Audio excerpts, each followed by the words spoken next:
yaka na ndenge ba mususu faute mingi mieza na parents na sens nini faute po soki yo parents olingi te mwana beba fo otelema makasi faut otelema makasi. Même proverbe 16 si je me trompe pas dans chapitre 16 31 en tout cas na ça na sik déjà quelque part na proverbe et linko lo ba ke lobby même bato bazana ba camarade belé ezape bien te eza na proverbe so ina koko lukrabe so ko moni mwana akomi ko so ba camarade belé faut pekisa bango siko ba parents ko uza na quelques exemples ya ba part oyo lobi ke ozana bana mingi et puis mwana oyo aza ko sala très bien oza ko linga ye mwana aza ko mona na mabeto mayele peza na classe te oza ko ina ye. Bon, en dehors exemple aussi du copesa, est-ce que exemple mususu pertinent ezali oyo ozana on a souvenir que ba parents ba koyipe ko négliger bana to ba koyipe ko provoquer kanda na bana d'une façon ou d'une autre? Oui, et koko zala po bandi même na Bible ozomona ba tozana ba exemple belé na Bible ezake ba parents ba provoquer ki bana na bango net exemple nozana yango na koko pesa neti exemple ya Esaú, oui, Esaú nande konaye Jacob précisément. Jacob, oui, eza maman na bango muta provoquer ki o mususu wana yango alandaki ndeko na ye po akende koboma ye. Oui, donc a provoquer moi haine et puis et ça les bon on a ka oyo ya na yuzwaki question moko na intérêt parce que émission toza ko lana on a deuxième phase dans première phase non je me souviens ozalaki awa et puis okendaki nayo mais na tango ozongeli biso lisusu na tour oyo naza pe na question concernant Abraham. Oyoka ja sango ya Abraham ke ashasaki mwana ya liboso Ismaël parce que par influence ya maman. Et wana role nini responsabilité na ba parents siko awa ba komina yango devant mwana na kaya ya Abraham. Na mwasi ne Sara na mwana ba Ismaël ba shasaki na ndako. Bon wana fallait pas Sarah a sala acte ya salaki. Bon on ici comme mokili lelo o eza divisé par deux pona nini acte wana le kaki na mokili wana to ko lobela ngote pour bino nyonso boyebi makama ndenge le kelaka bon soki sala makana ndenge wana te nde conflit wana pe ko mona na te mokili pe nde eza divisé par deux te donc ngo ba ki ba parents bazana ba responsabilité trop devant bana soki ba négliger bango bon ka o susu ya Noé Lot o toza ko mona na Bible ete bana ya basi bana bango baboti na papa wana so eza mabe boye bana ba provoquer ba parents ba provoquer bana ka oyo ya Lot na Noé bat balala kina bana ba baboti na bango oya Noé wana ezali parents muto de a provoquer bana na ye pour akina komela masanga na ye et puis alangwe avant de wana devant bana donc lingolo ba ke imprudence ba parents et ko yipe ko za sorte ko provoquer bana parce que so tali bien Lot yena bani bazali na bien mais le fait qu'il a accueilli comme la masangana ye bana ba profiter na sia masangana pour balala na papa na bango e ba ko bota bana et mais papa a maudit ki bana oyo le fait que a maudire bana oyo donc na selon yo na ba question oyo ozui pe réponse au pesi oli su ko supporter que za ba parents oyo ba provoquer ki bana oyo ya eza ba parents ba provoquer ki mage alinga ki a maudit bana mezwa ki bana ngote po ye muta provoquer ki nyonso wana. Donc na nyonso yo ezali ba exemple biblique tozali ko landa eza ko continuer ko supporter que même na tango ya kala ba parents bazalaki ko provoquer bana bazalaki bon ka oyo ya Jacob lisusu oyo amolisaki bana na ye o bakena ko mone po alalaki mutakala wana susu ozana kanini susu entre ba parents na bana parce que ko bosa na te émission na biso poko lelo vérité tozali ko lobela eza ko concerner responsabilité ya ba parents devant bana parents mukanda Efesiens 6:4 le bete ko provoquer bana na yote mais corriger ba ona bonzambe kasi ko ya Jacob oyo yo mama ani yebisa biso Jacob ake ameli masanga na ye alali mutakala bana ne baye ko mona ye bana baseki tango la muki rapport ke papa ke tango zaki na se masanga tala bana baye ko mona yo baseka kiyo et puis papa oyo amodisa ki bana oyo naka oyo spirituellement to bibliquement yo ser na biso yebisa biso vérité ni na osisi eza wana ndenga tozolo baka ba parents ba provoquer bana na bango et puis na tangu mamonike likambo si ko deja ba kumi ko chango na bana na mitu ya bana ke bana mutu basali yango me babosa ni bazange respect au moment où babosa ni ke bango mutu ba provoquer bana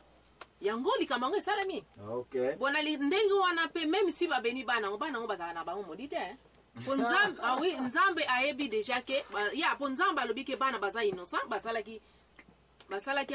likamba yango te bango to baprovokaki yango. Merci mingi sœur Anibo. En tout cas tozaka kokontinue na Bible, tozaka kokontinue na la vérité. La vérité c'est responsabilité ya baparent devant bana. Question mosusu eza koya so epai yokaka sœur Ani. Oyebi makambo ya roi David azalaki na mwana babengaka kombo ya Absalom alalaki basi nyonso ya papa na ye. Absalom alalaki pe na petite sœur na ye ki demi sœur na ye, cousine na ye, sino ke frère sœur na ye penza parce que mwana ya mama leki ye Absalom akendaki kolala ye. Le même Absalom oyo soki ekotala lisusu akotaki na guerre na bitumba contre papa na roi David. Akimisaki na Jérusalem ti aketi na bazamba kuna kimi kosala kiboye pa na bala akimisaki ti na zamba aza kolala ba grotte mwana wana kimisi papa boye so tali bien mwana wazangaki papa ne respect mais siko tozolobela responsabilité ba parents devant bana. Est-ce que yo sœur nanga yebisa ngai naka oya roi David na Absalom propre mwana na ye wana ezali pe papa ye roi David aprovokaki mwana pona nini roi David tanga atindaki soda wana akina guerre atindi soda wana azala ya liboso po baboma ye liboso comme ça alala mwasi ya soda wana alalaki déjà kutu na ero wana. Oui mais sikoyo tango alali punition de nzambe apesaki nde yango wana sikoyo makambo ebele koma ekokwela bango nyonso. Donc nyolo bake à cause ya roi David ye moko hokenoko salaka péché ya bikobo ya kolala mwasi ya batu ayeko irite kanda ya nzambe péché ekoti na ndako na ye elokola péché oyo ekotaki na kati ya ndako ya roi David nde bana pe siko misu na bongo ekomi nini efungwami na masumu epui kotambola ekomi mabe ndako epanzani papa na mwana baza kovanda su ensemble te faute nyonso ezalaki provoke na roi David ye moko. En tout cas sœur Annie nasepeli mingi na ndenge kote nyonso ngai naza kokende yo déjà oza na mwa idée. Vraiment je suis très content ya koyoka yo na ndenge oza kolobela oyo nyonso tozali kolobela vérité na responsabilité ya parents devant bana. Bible ezali kolobaki parents n'irritez pas vos enfants. Mais soko yo kotala penza na Bible ba place mukeko ya kokuta place bana ba provoquer ba parents a moins que ko yebisa nga place ni no yotanga na Bible oza komona ke bana ba provoquer ba parents. En tout cas nana luki yango pe na mona yango tinano te mais ko yikozala mais koki kozala mais en tout cas o eleki mingi nde ya ba parents ba provoquer bana ba so komoni ndako eza ya kopanzana 90% eza toujours ba parents bazo ko provoquer yango mais bat bazo ko futa ba punition banani bango moto azofutaka yango siko bango moko na bana pe na bana bango nyonso bazofuta donc ndako nyonso komi kaka yeke sérieux ezate. Oui ça c'est vrai. En tout cas soko yeko tala bien na bandako ya mikolo yo chaque ndako beno kuta ke papa na mwana baza koyokana te mama na mwana baza koyokana te soko tali bien na miso bo mutu na ndenge société na soko zala presse ko condamner bana mais soko analyser très bien oya ko mona quelque part parent aza ko sala erreur. Le belage on a émission oyo ya vérité na première partie na biso vérité concernant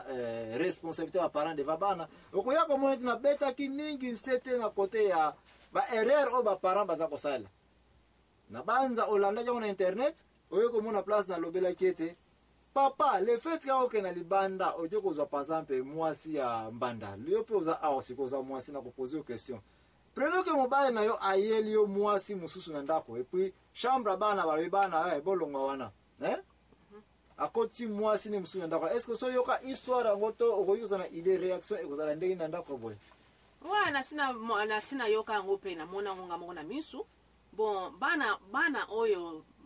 premier bureau bako sepelantana ezali wana te na tango bamoni ke papa na bango azoko sala kama makambo ezanga tina akoti deuxième bureau na ndako bo bana pe bakukuma